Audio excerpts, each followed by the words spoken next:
ये लड़ाई केवल एक व्यक्ति का नहीं है, उस विचारधारा के खिलाफ है जो लूट-पाट, आम जनमानस को लूट के अपना केवल बनाने का एक जो प्रयास इसमें चला है, एक राजनीतिक हत्याओं का जो दौर चला है, उसके खिलाफ है। जो इनके खिलाफ आवाज़ बुलंद करता है, उसकी आवाज़ दबाने का ये लोग काम करते हैं। तो ये लड़ाई ऐसे कुंठित और ऐसे लोगों के बीच में है, जो हमेशा से समाज के अराजक तत्व में हमेशा से शामिल रहे हैं।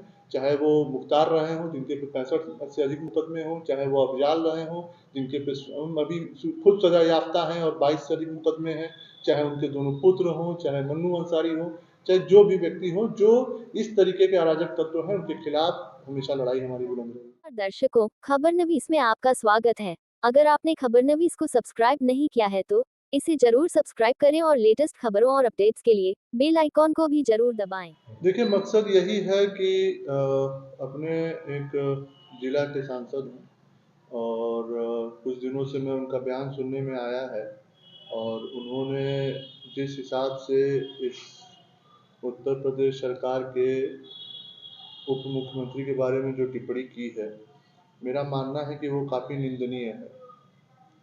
सबसे पहली बात तो ये समझने की है कि जिसके भाई के ऊपर 65 से अधिक मुकदमे हों और उनमें से 8 मुकदमों में वो सजा याफ्ता हो गए हों, तो कम से कम यह कहावत वो चरितार्थ न करें कि सुपोआ तो सुपोआ चरनियों में 72 गो छेद।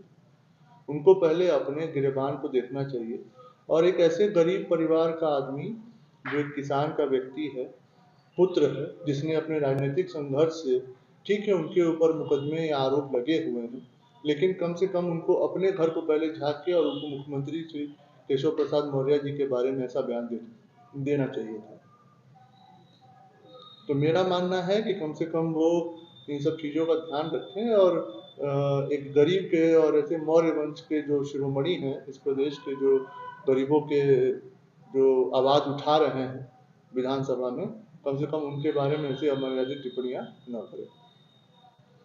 मुख्तार अंसारी की मौत के बाद लोग कह रहे हैं कि जो अल्का राय जी या पीयूष राय जी जो राजनीति करते थे, अब वो किस बेस पर राजनीति करेंगे, क्योंकि जनरली जब भी वो करते थे मुख्तार अंसारी को लेकर ही राजनीति करते थे। देखिए, पहली बात मैं इससे पहले भी कई आपके लोगों के बीच में मैं स्पष्ट कर चुका हूँ कि राजनीति यहाँ पे अफजाल अंसारी, मुख्तार अंसारी को लेकर नहीं होती है। जिस विचारधारा को लेके ये लोग राजनीति करते हैं, गरीबों का, मजलूमों का जमीन हड़पना और अपनी व्यवस्था को सुनियोजित तरीके से बढ़ाना, अपने पास काला धन को बड़ी मात्रा में इकट्ठा करके और लोगों को प्रताड़ित करते हुए अपनी बस राजनीतिक विरासत को बढ़ाते रहना, इसके इस मानसिकता के खिलाफ हम दोनों लोगों की लड़ाई लड़ी है। आज ठीक है, मुझे तो ये नहीं समझ में आ रहा है कि एक व्यक्ति जिसके घर में उसका भाई चला जाए, वो खुशी के माहौल में है कि गम के माहौल में है, ये मैं खुद ही नहीं समझ पा रहा हूँ। और मेरा मानना है कि उनको तो दोनों चीज़ का इस समय आभास हो रहा होगा, क्योंकि गम तो इसलिए लग रहा होगा कि अब चुनावी वर्ष आया है, तो अब काला धन कहाँ से आए कि वो चुनाव लड़ पाए, और खुशी इस बात की होगी कि चलो एक जन तो गए जिसके चलते आज पुलिस और प्रशासन उनके खिलाफ कार्रवाई कर रही थी, तो कम से कम वो व्यक्ति तो चला गया। तो कहने का मतलब कि 60 साल की उम्र से ऊपर हो चुके हैं और मेरा मानना है कि ऐसा अमर्यादित बयान जो उन्होंने केशव मौर्य जी के खिलाफ दिया है और जो मौर्य वंश का जो उन्होंने अपमान किया है, उनको तो समाज के बीच में जाके और कुशवाहा समाज के बीच में जाके कम से कम माफ़ी मांगनी चाहिए कि ऐसी टिप्पणियां न करें। खासकर मुख्तार से केशव जी की तुलना करने का कोई औचित्य भी नहीं बनता है। अब्बास अंसारी को सशर्त जमानत के लिए 4 दिनों के लिए वो कल फातिया पढ़ने भी आ रहे हैं और 11 मुकदमे उन पे थे, उसमें सशर्त जमानत मिली है। क्या कहना चाहेंगे? देखिए, ये तो न्यायिक प्रक्रिया है और जैसा कि आप ही लोगों के माध्यम से मुझे पता चला कि सुप्रीम कोर्ट द्वारा उनको 10, 11 और 12 तारीख के लिए यहाँ अपने पिता के उस पे फातिया पढ़ने के लिए मिली है, तो ये तो न्यायपालिका का मामला है। न्यायपालिका ने जो फैसला दिया है उसे तो हम सबको स्वीकार करना ही है। मुख्तार अंसारी का परिवार लगातार जो आरोप लगा रहा है कि स्लो पॉइजन देके मौत हुई, जबकि पोस्टमार्टम रिपोर्ट में आया है कि वो कार्डियक अरेस्ट से मौत हुई है। देखिए, मैं पहले भी कह चुका हूँ कि यही अंतर है पूर्ववर्ती सपा और बसपा की सरकारों में और भारतीय जनता पार्टी के पूजनीय महाराज जी के नेतृत्व में जो सरकार इस समय उत्तर प्रदेश में है।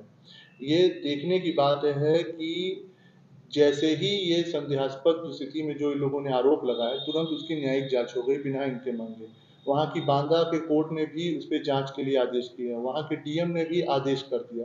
यही एक समय था 2005 में जब मेरे पिताजी की हत्या हुई थी, हमने उस समय न्यायिक जाँच माँगी थी, तो उस समय के तत्कालीन मुख्यमंत्री स्वर्गीय मुलायम सिंह यादव जी ने उस पे जाँच नहीं दी थी। मुझे उस न्याय की जाँच के लिए मुझे दरवाज़ा खटखटाना पड़ा था कोर्ट का और तब जाके मुझे सीबीआई का जाँच मुझे मिला था। ये अंतर है, ये इरादों का, ये अंतर है जनता के बीच में विश्वास का। आज ये पूज्य महाराज जी की सरकार जो उत्तर प्रदेश में चल रही है, यहाँ पे कोई भी व्यक्ति सब एक बराबर है। निश्चित तौर पे जो अपराधी है, उसके खिलाफ जो ज़ीरो टॉलरेंस की नीति है, उसके खिलाफ जो कार्रवाई होगी वो सख्त से सख्त होगी। लेकिन जो जनमानस के हित के कार्य होंगे, उसमें भी सरकार बढ़ चढ़कर हिस्सा लेगी। क्योंकि ये अगले एक से 2 दिनों बाद जो है अफजल अंसारी का जो और आप लोग का ये मामला हाई कोर्ट में है, तो उसको लेकर के क्या रहेगा? जैसे इनके सजा बढ़ाने के लिए मेरे द्वारा याचिका हाई कोर्ट में डाली गई थी, जिसका अभी 3 दिन पहले एक तारीख पड़ी थी। वो अभी न्यायपालिका में मामला लंबित है और जबकि सुप्रीम कोर्ट का उस पे एक आदेश है कि जून तक इस मामले का निस्तारण करने के लिए, तो मुझे लगता है कि जल्द भी उस पे फैसला आने वाला है। आपका परिवार जो लगातार मुफ्तार अंसारी के परिवार से लड़ता है, क्या आगे भी लड़ाई जारी रहेगी? बिल्कुल, मैंने जैसे पहले ही अभी कहा कि ये लड़ाई केवल एक व्यक्ति का नहीं है, उस विचारधारा के खिलाफ है जो लूट-पाट, आम जनमानस को लूट के अपना केवल बनाने का एक जो प्रयास इसमें चला है, एक राजनैतिक हत्याओं का जो दौर चला है, उसके खिलाफ है। जो इनके खिलाफ आवाज़ बुलंद करता है, उसकी आवाज़ दबाने का ये लोग काम करते हैं। तो ये लड़ाई ऐसे कुंठित और ऐसे लोगों के बीच में है, जो हमेशा से समाज के अराजक तत्व में हमेशा से शामिल रहे हैं, चाहे वो मुख्तार रहे हों, जिनके पे 65 से अधिक मुकदमे हों, चाहे वो अफ़ज़ाल रहे हों, जिनके पे अभी खुद सज़ा याफ्ता हैं और 22 से अधिक मुकदमे हैं, चाहे उनके दोनों पुत्र हों, चाहे मन्नू अंसारी हो, चाहे जो भी व्यक्ति हो, जो इस तरीके के अराजक तत्व हैं, उनके खिलाफ हमेशा लड़ाई हमारी बुलंद रहेगी। मुख्तार अंसारी की मौत के बाद सियासत काफ़ी तेज हुई है। जैसे कि मुस्लिम समुदाय में 40वां होता है और 40 दिन तक लगातार कोई न कोई बड़ी हस्ती आ रही है और कब्र पे जा रही है, कभी फाटक पे जा रही है।